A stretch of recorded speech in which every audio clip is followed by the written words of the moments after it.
Psalm 18 is David's song of deliverance.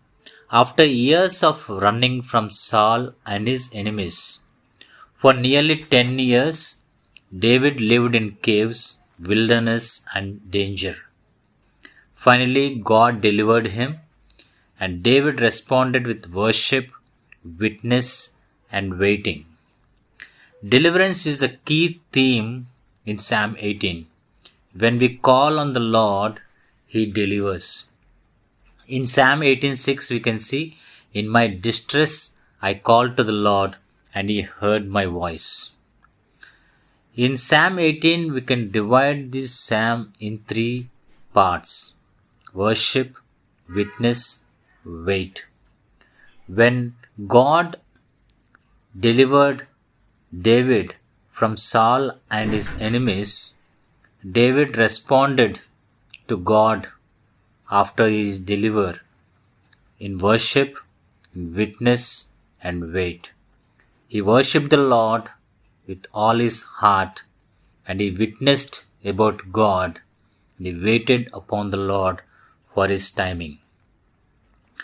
In Psalm first verses to 6th verse in Psalm 18, David begins with love. I love you, Lord, my strength.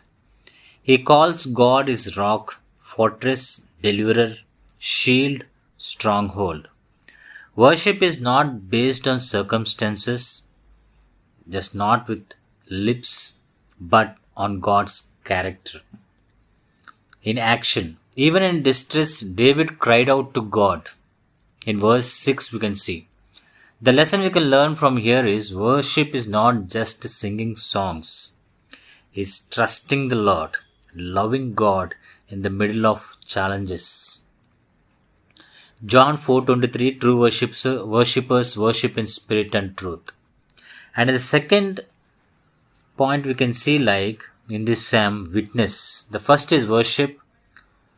David worshipped God with his whole heart.